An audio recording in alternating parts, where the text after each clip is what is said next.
I'm Summer Lee, soon to be first Black woman legislator from Western Pennsylvania and part of this progressive blue wave. I'm Bob Bland, entrepreneur, co-founder and co-organizer of the 5 Million Strong Women's March on Washington and a leader of this year's progressive revolution.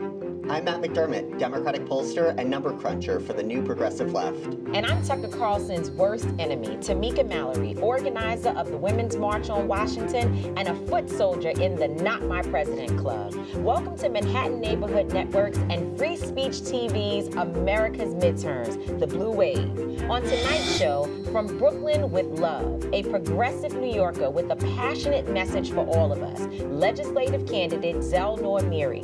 Also, with a platform so strong there is no way he can lose, Anthony Flacavento, a future Virginia congressman with the right moves and the right words. He's rubbing his Republican opponent the wrong way. So buckle up, get your boards ready, surfers, because the blue wave is coming up next.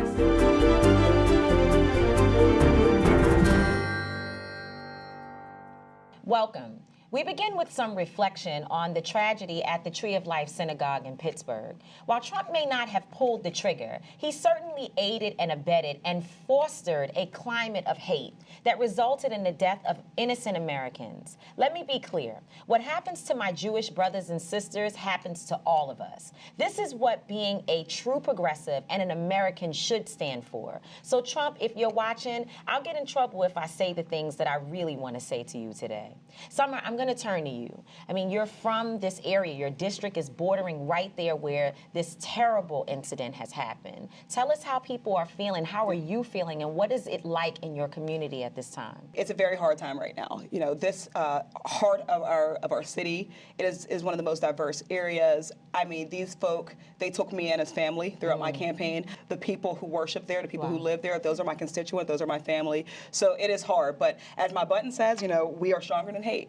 And, you know, in this time right now in our country, we all have to be stronger than hate. We all have to be stronger than this rhetoric. We all have to come together. And I think that's what we're seeing in Pittsburgh right now. You know, one of the chants at the vigil that we went to was vote.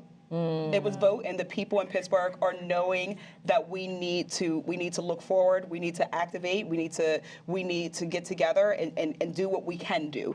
And there is something we can do immediately. On November 6th, we can turn out, we can still organize. We took a day off from canvassing. The next day, we got back on it. That's right. You know, Trump likes to talk about the angry mob, but look at what he has produced in this country. I mean, do you feel like really the blood is on his hands in this situation? Absolutely, and we don't want him in Pittsburgh. We saw, you know, immediately he blamed the victims. He said that if those people had only had an armed guard in their house of worship, that it's supposed to be a place that's welcoming. It's supposed to be a place that's welcoming and accepting of folk. To even have armed guards would just be antithetical to what a house of worship says. So to blame them was disgusting. It was right in line with what he always does. And when he said that he wants to come to Pittsburgh, I feel like I can speak for my community. I can speak for my city. We don't need him in Pittsburgh. We don't need hate in Pittsburgh, and we will not give hate refuge. Not in our city. Summer, I think you said it so eloquently. This country is under attack right now by white supremacists, and we have a president of the United States, the Republican Party, that has not only actively denied its existence, but has empowered those people. And our only response as Americans can be to come out and vote. We have to take power into our own hands, and we have to make a change in this country right now. Right, we can't reward him or the Republicans who have supported him for this behavior. And, you know, by golly, he stands up and says he is a nationalist, a white man, declaring nationalism. It is extremely dangerous, and I think that there is no way we can ignore what is happening and who is actually sort of, you know, the head white supremacist in charge. I said that. I mean that. That's the way that I feel. And he accepts that. You know, he seemingly accepts that. He accepts that characterization. It's clear. And it's one of many. There was 3 different acts of hate this week alone, and they were all directly from people who were on forums or had vans covered in Trump and Pence memorabilia. And then he went on to just do rally after rally after rally. He didn't even pause. He didn't even pause to honor the dead or to even give their families any solace. I think this election must be a referendum on whether we want to go towards hate. We know exactly what we get with him. We know what we get. We know what our task is. We're never going to get more from him. It's almost like no one's talking about the two black folks who were killed. And that's what I wanted to mention, because it's a double hit. It's a double hit. Yes, that's so, right. you know, my community was hit. My specific community was hit, but also black folk who were down in Kentucky were murdered by a white supremacist who tried to get into a black church. That's right. So what that really says is, who is safe in Trump's America? Who's safe here? None of us. Well, I mean, not certainly I know progressives. that our Jewish brothers and sisters don't feel safe. No, and I mean, how do you all feel about that right now? Yeah, I mean, and I think, Summer, your point is exactly right. It's just the multitude of communities that are affected and impacted and threatened by this president. I mean, 48 hours after these attacks took place, he took to the national stage and said that Democrats and journalists were the enemy of the people. That is not acceptable language, and we as voters have the power in a few days to change that. So I hate to make this a referendum, but it has to be. It has to be. And you can't just go vote, as we have one weekend left, this Saturday and this Sunday, to make sure that every single person you know is not only voting, but knows the implications of that vote. Speaking of that, what's the state of the races, Matt? Like, what's happening out here? Yeah, I said it last week, I'll say it again this week. I hate to sugarcoat these things. We have a lot of races in this country that are way too close for comfort. Typically, in a midterm like this, you'd see in the final week or two, races start to break towards the minority party. That hasn't happened this year. So we have right now 7, if not 8 Senate seats that'll all come down to a few thousand votes. So if you're in Arizona, Nevada, North Dakota, Missouri, West Virginia, Florida, Tennessee, Texas, all of those will come down to a few thousand votes, and it cannot be stressed that the stakes couldn't be higher. You can always do phone banking. You can do it remotely, straight from your home for a local race, or you can just canvas locally in your neighborhood, and it really does make a difference. And just texting friends and family, too. Go get your cousins. Get your people. One just actionable step where you can help voters make a plan. Making a plan increases the likelihood that someone will actually go and vote. So know what time your polls open and close in your state. Know how you're going to get to the polls. Are you going before work? Are you going after work? Making those plans just is so much better, and it helps other people. It's exactly what we need right now. Thank you so much. Thank you for your leadership, and we wish you well in your community. Anything that we can do, you do. Not only do you have a race, but you also have a commitment to your people. Absolutely. And I think that's just so important. Thank you so much. Coming up next, he's bold, he's focused, and straight out of Brooklyn, a candidate that really rocks. My name is Zelnor Myrie, and I'm running to represent the 20th District in the New York State Senate. I can't do it without you, and hope that I can get your vote.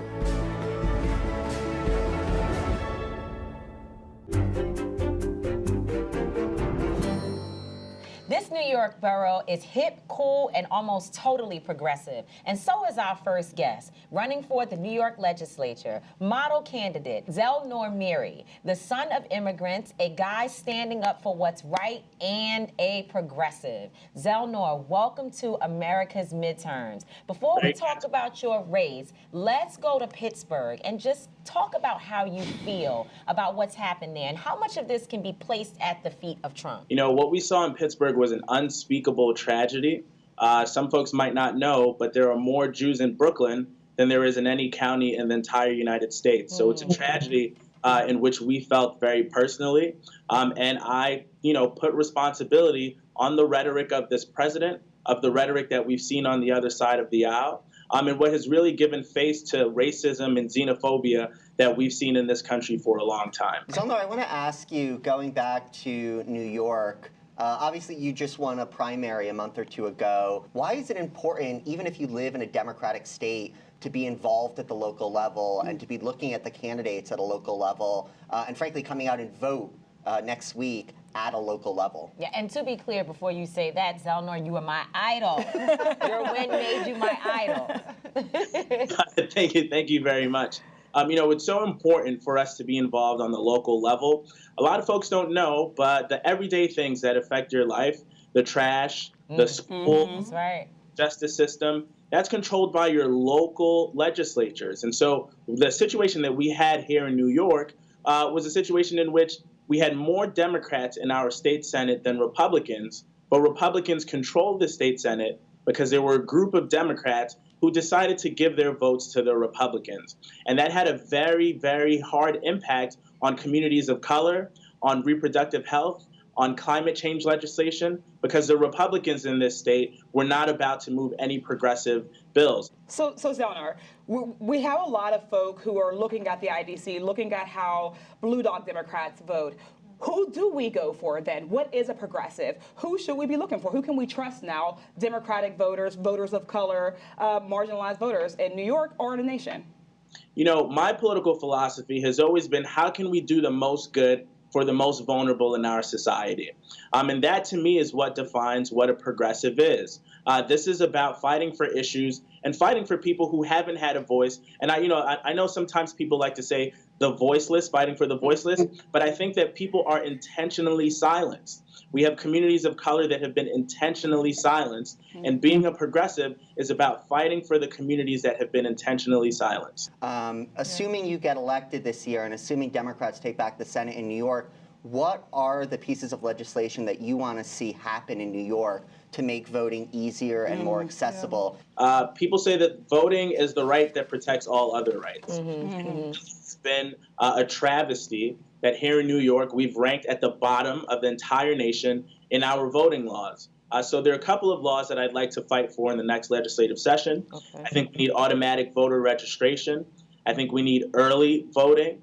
I think that we need same-day registration. I'd also like to see us teaching civics in our high schools and in our middle schools, right? If you train people early in their lives to step into the civics arena, they will be voters for the rest of their lives. And so that's also something that I'll be pushing for. That's great. Zelnor, one question. So we're both state level legislative candidates. And as progressives, I know we hear often about we're too radical or maybe we're too left. What do you say to that? You know, I think what we've seen all across the country is that Democrats have been running as unabashed progressives. You know, we have had a long history of Democrats running to the center, and what we've seen is the results in the 2016 election.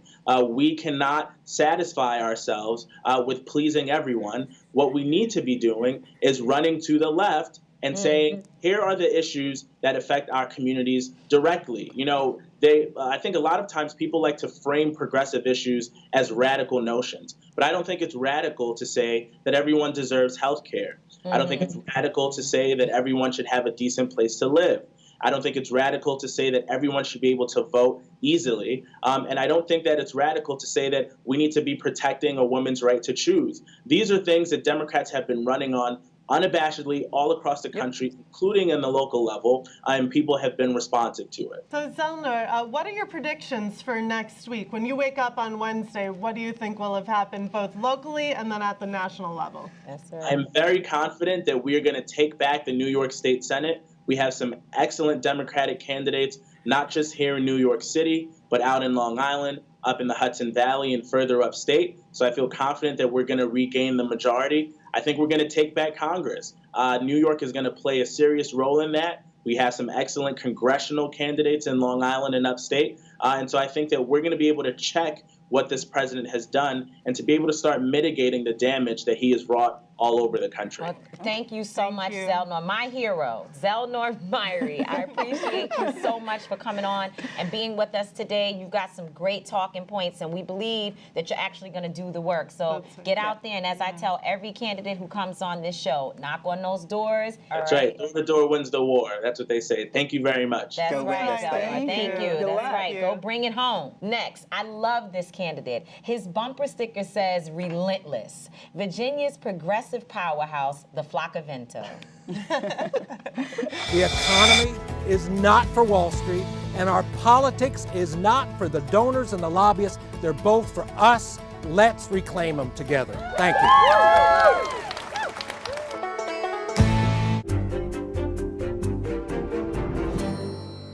Roosevelt, Kennedy, Obama now add a new name, Floccavento, a true progressive fighter and now a congressional candidate in Virginia, a farmer and an entrepreneur. Congress today, President Floccavento, maybe tomorrow. Please welcome the guy shaking up Virginia's 9th district, the Flock. Welcome. Glad to be part of it.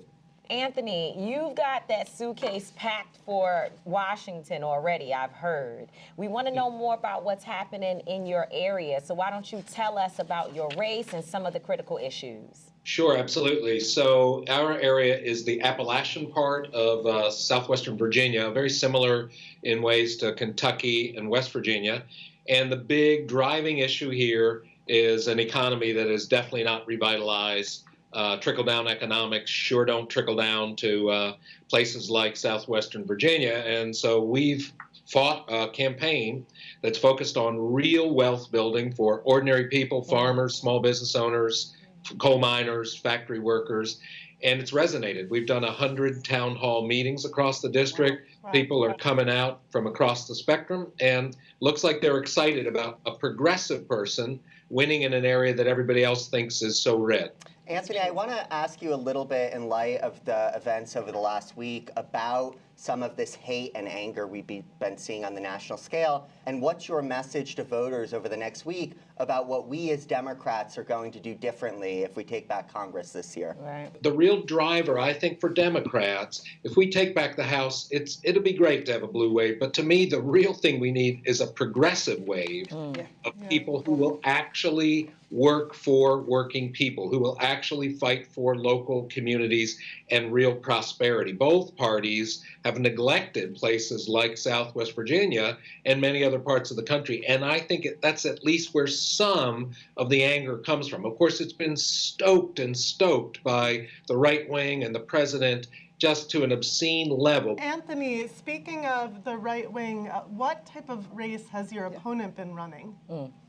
My opponent is a member of the Freedom Caucus, and he himself is not a vitriolic person, but he is a party line guy who talks about the fact that what we really just need to do is fight for coal, fight to protect our guns, and fight to allow this trickle-down economics to give it time to work. And it's not working. It's not going to work. Right. So you've been, you've been really hands-on. You talk about the 100 town hall. You're talking to thousands of voters. How has this grassroots effort impacted your campaign? What is the feel of all these folk you're talking to? Oh, it's amazing. It's a real give and take. The town halls, I speak for about 7 to 10 minutes, and the rest of the hour and a half or 2 hours is all about people talking to me, all about questions and comments. I have learned a ton. Right. Thing from successful approaches to dealing with the opioid crisis that we face, to new ideas for businesses, to the needs of school teachers and mental health workers. I mean, it's been really a learning experience. It's been tremendous. So what is item number one on that agenda? Is it repealing the tax cuts that passed a year ago? Is it health care? What is that number one priority? Yeah, it's probably a threefold number one priority, if I can cheat a little. It really is a truly revitalized economy that actually works for people. Right up there with that is healthcare, and I talk a lot about a Medicare for all system, and it's very well received. And then the third thing is public education. Our schools are really hurting here. Those three together are the ones that come up virtually everywhere. And of course, in different places, you get other issues. So Anthony, what's at stake here? This is a big midterm. What is at stake for the folk in your district? I think it's two things. At the local level, it's just simple old-fashioned representation. They simply have not been getting good representation for the last 8 years. They've been neglected and ignored by the current congressman, and people want a working congressperson. That's number one.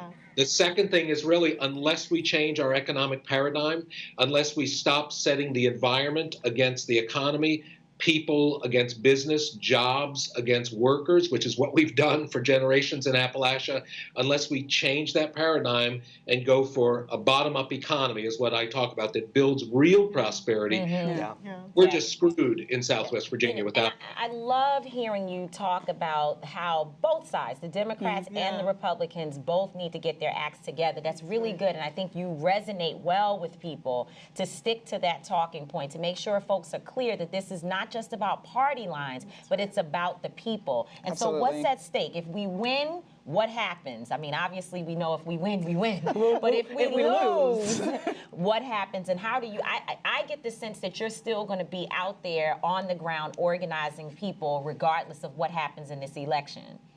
Yeah, definitely. I mean, that's what I've been doing for the last 33 years, working on low-income housing, working with organized labor during strikes, working to build up opportunities for farmers and small businesses. This is my life. Yeah. Running for Congress is just another way of approaching that, trying to take that bottom-up, build it together approach to the federal level. Imagine if we can get a place like rural Southwest Virginia that went 69% for Trump to put in a progressive working person in Congress. It won't only be good for this region, it'll shake politics up. Exactly. So what is the prediction for Wednesday morning? Next Wednesday. How are we going to be feeling on Wednesday? Next Wednesday. Yeah. Right, right. Well, I'll be slightly hungover either way. Say that. Hopefully a good hungover. What do you anticipate at the national level? What do you think our outcome's going to be next week? Yeah, and let me also add on to that and specifically ask about the Senate race in Virginia. Well, I think, I know Senator Tim Kaine pretty well. I've known him for a number of years, and he's the opposite of Corey Stewart. Number one, he's just an eminently decent human being. Yeah. Did social justice work in Latin America, was the mayor of Richmond, has gone up to become one of our 2 senators. He's a pragmatist like me. He gets stuff done, and he just is a person who exudes love. He's really the opposite of Corey Stewart, and I think he's going to beat the pants off Corey Stewart. We hope every reason to think that. I think nationally, I'm not much of a prognosticator. I feel confident in the Democrats taking the House. I'm not sure about the Senate. I feel confident as well. We want to be celebrating with you. Thank you for being with us. Keep knocking on those doors. Don't stop. You're already on the ground, but stay out there. Don't get tired. We won't. All right. Thank you for being with us. Coming up, Matt does the numbers, gives us our predictions. We want to hear, Matt, what's going to happen on Tuesday. Plus, a toast to the candidates, or maybe just the first victory celebration. That's next.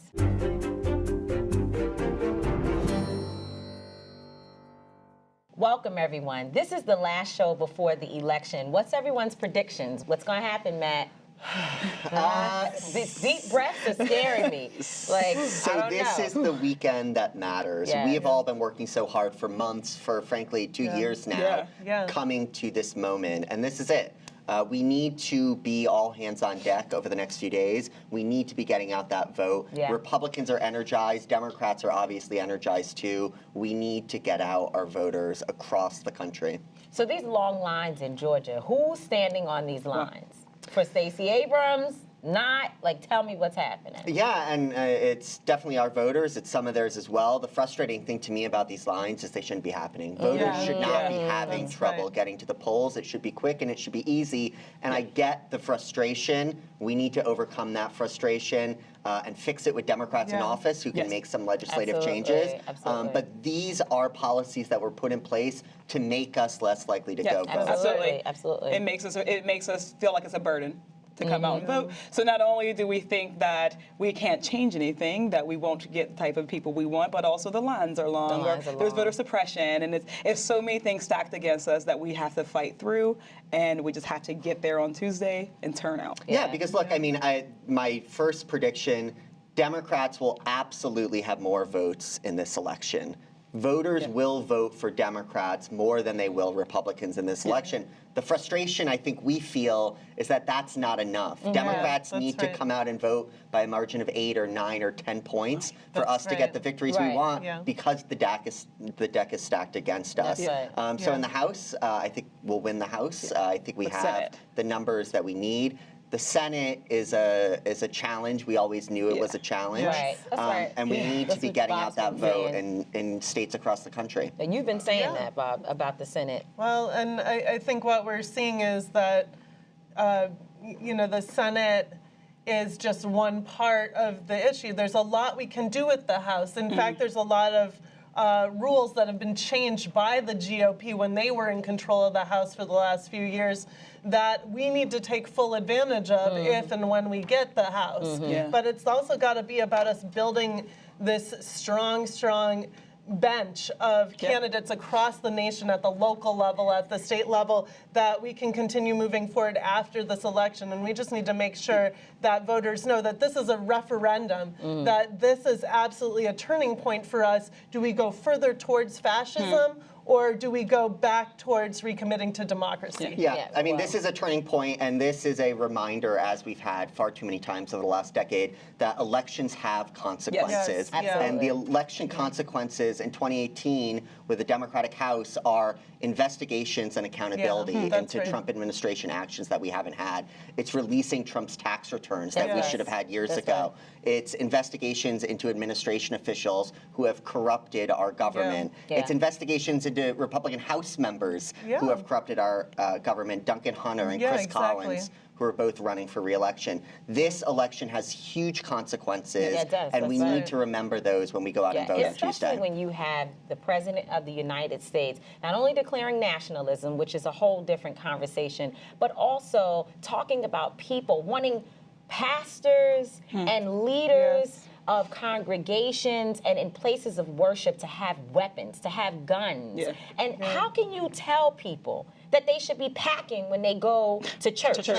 I mean, this is ridiculous. And declaring that every single one of us around the table and every member of the Democratic Party is an enemy of the people in America. Absolutely. That That's what is fascism looks like. That's what it looks like. That's what it sounds like. So we talk about fascism, but what can we do? So I think at the Senate level, let's start there. Because that, frankly, is the more difficult conversation to have. I think we have a lot of potential to re-elect Claire McCaskill in Missouri, potentially Heidi Heitkamp in North Dakota, and we need to be working on those efforts. We also have the chance to elect some new women senators this year in Kyrsten Sinema and in Nevada as well. So we have opportunities there, even in the face of headwinds. In the House, I think we have some incredible candidates. Sharice Davids in Kansas comes to mind. We have a lot down in Florida as well. Just women and Lucy men. McBeth in Georgia. Yes, Lucy McBeth. And then, I mean, I think, you know, sort of further down the ballot, we have the chance this year to oust Republicans that have been the antithesis of Democratic policies for years. Scott Walker. We got to come back to that. And this is good. You were getting into it. But did you notice that he didn't mention any of the candidates that I mentioned specifically? Is it looking bad? He's making me feel a little nervous. He didn't say anything. But listen, Andrew Gillum will be the next governor of Florida. Or president. That's a strong prediction. I believe that as well.